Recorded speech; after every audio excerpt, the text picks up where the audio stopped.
An introduction to PK52 this weekend.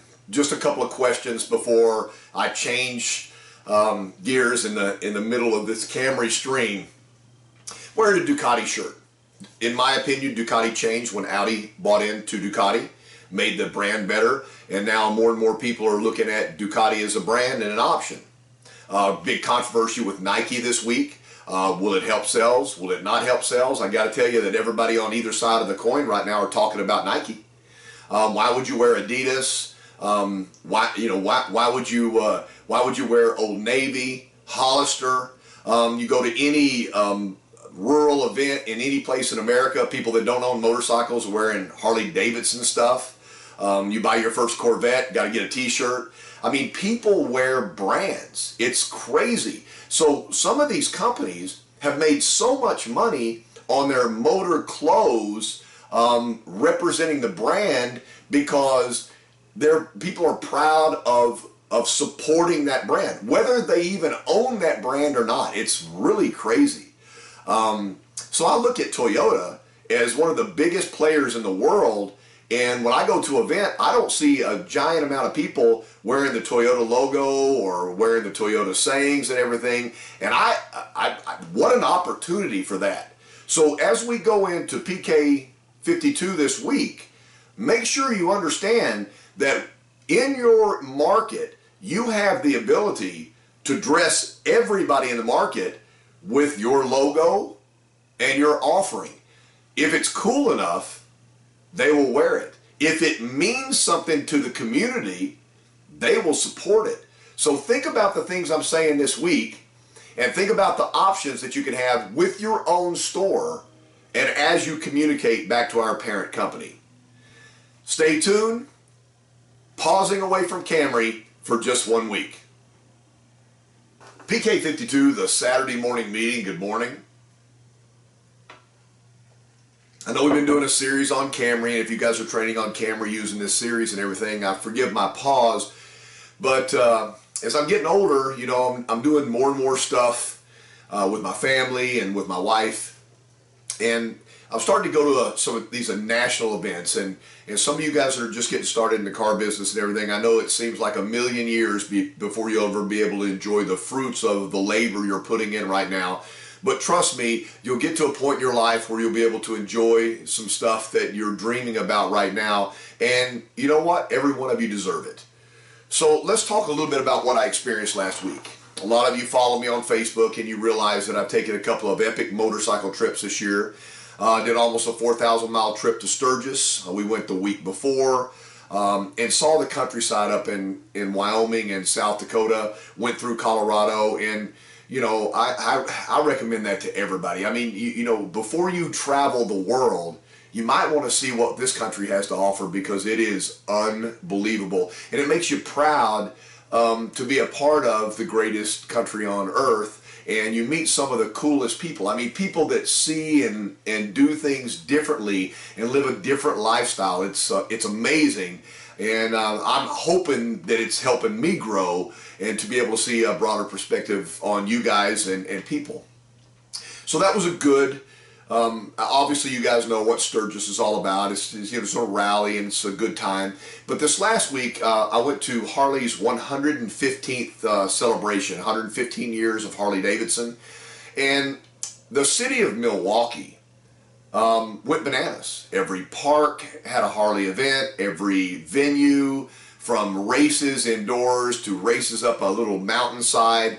But there was something going on in the entire city. Harley stepped in and bought the city, and then people came in from, I met people from around the world. I had a couple of guys from Colombia because their jackets, their vests said, you know, motorcycle group from Colombia, come up to me and ask for a picture because they thought I was Stone Cold Steve Austin. And I, you know, apologize to you, Mr. Austin, not as big as you, and obviously you're better looking than I am, but those guys are in Colombia right now going, we took pictures with Stone Cold. It was kind of hilarious to the people I was with because if you shave your head and you have a goatee and everything, obviously you look the same as everybody else in America. That was kind of fun. Little side note.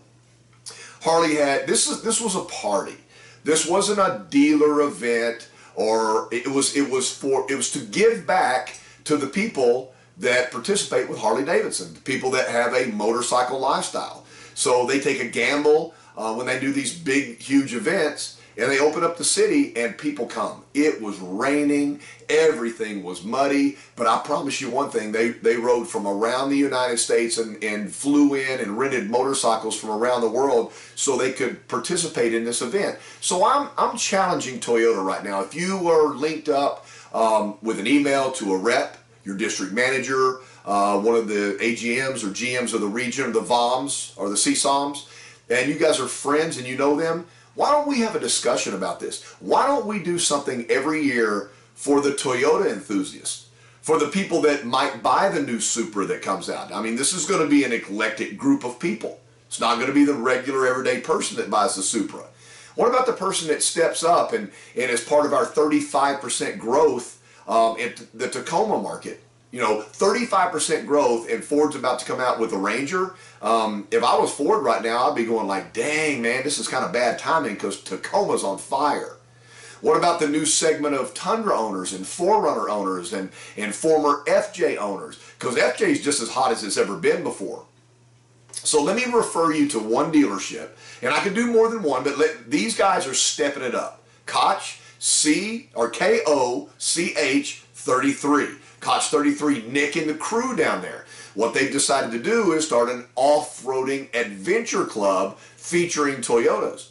And every time they have an event, it's getting bigger and bigger, and people are showing up for it. And you know, the funny thing about it is, once you go there and you see a Tacoma equipped with a certain amount of equipment on there and you don't have it, the next thing that happens is, now you're going to buy that and upgrade that for your truck, or go buy a new Tacoma because you saw what the latest and greatest technology will do. So they're stepping outside the box and spending money. So go to their Facebook page, KOCH 33, and check out their off-road adventuring. And I got to tell you right now, they're getting such great feedback that they're going to continue to expand this program, and they're going to sell vehicles. And what's wrong with not having to go to the dealership every single day and look out the window and hope somebody comes in and buy a car? What about meeting a group of people out in an open venue where you can really show somebody what Toyota builds into our off-road vehicles? People don't really understand, when something looks like an off-road vehicle, that doesn't necessarily make it an off-road vehicle.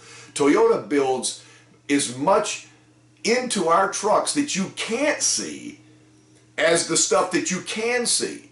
And you really, on a 2-mile demo drive, can't really show somebody how a truck will really work, but an afternoon or a full day in an off-roading event at a Toyota event. Boy, I dream of this. What about, 2 or 3 years from now, in Dallas, Texas, right at the Plano area, there are a giant amount of venues, from the Gaylord, which is the biggest hotel this side of the Mississippi, and they have tremendous amount of facilities there, to all of the places around there. What about a city-long event of Toyota owners, and a give back appreciation of all Toyota people, so they travel from around the world? How about a couple of Hiluxes coming in from other countries? How about something like that? Why would Harley Davidson motorcycles, who really don't have the revenue or the power of a Toyota, have such a successful story of bringing their people together and branding their products,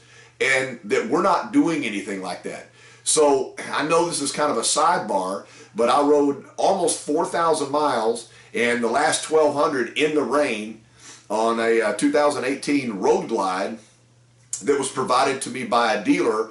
And it's the first time I'd ever been on a Road Glide on the highway on a trip. And I got to tell you, there were cars pulling over on the side of the road because it was raining too hard, and we just kept riding through.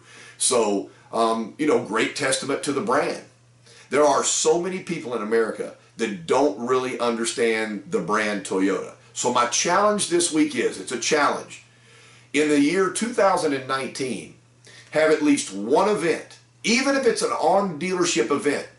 Have an FJ club, a Tacoma, 4Runner, any drive system club we have. Invite every single person that serviced, bought parts, or bought a vehicle from you, in the last 5 years. And if you can go back further than that, go back further than that, and invite them to a giant event at your dealership. If you're closed on Sunday, make it a Sunday event. Bring food trucks out, bring the local band out. Listen, man, you can bring a DJ out and you can play local hits. Remember, when you're playing music, you're always playing music that some people don't like. But if you bring the local couple of bands out, have your drum corps and have a band off from the 2 local high schools and do a fundraiser so they can go do a Thanksgiving Day parade, giving back to the community. Everybody likes a little bit of, Star Wars theme music 15 times in a row with a little drum playoff. But I'll tell you a little secret. If you invite the band out, you get both parents, grandma, grandpa, you get all the aunts and uncles and everybody that lives on the block, because the band parents turn out for events, man. So think about this. What can you do in your community to heighten the awareness of our product? Not $229 a month, $199 a month, lease programs, or giving away a car, but how about highlighting the brand for what it actually is? So I realize this is kind of a whiny, kind of pleading message for Toyota to step up right now and prove to the country one time and forever that there is no brand that's ever been better than a Toyota, that there's no brand that uses more domestic USA content in their vehicle, and a brand that listens to what the consumer says and modifies their line based upon what the consumer is asking for. I respect the other manufacturers. They see what we do and they copy it. So why not be the leader and give back to the world what our product really is? Talk to your dealer, talk to your general manager, talk to your GSM, plan an event and bring your people in. Parts department, have your stuff set up, lift kits and winches and spray-in bed liners, have the vendors on site, have food and have an event. Make sure your associates bring your family out and make it an annual event where we do something for the community. Hey, everybody's looking for something to go to that doesn't cost them any money. There's so many places to spend your money. How about a give back to the community? I apologize, but I saw an entire city on a weekend that really should have been trashed because of the weather. There were thousands and thousands of people that didn't care that they were walking through mud or riding through rainstorms and everything. They came to this event. And if Harley does it again next year, they're coming again next year. Can't even imagine in the future what the 150th celebration will be like. It's going to be amazing. Time to look at what other people are doing and step up our game. Best brand in the world, best associates in the world, best time in the world. One event a year. Sorry about the sidebar off of Camry, but guys, I saw an amazing thing this week, and I promise you, that people that came to that event with their friends will buy a Harley Davidson in the future because of what they saw. Not because of the motorcycles, because of what they saw with that movement. Pretty powerful. PK52, the Saturday morning meeting.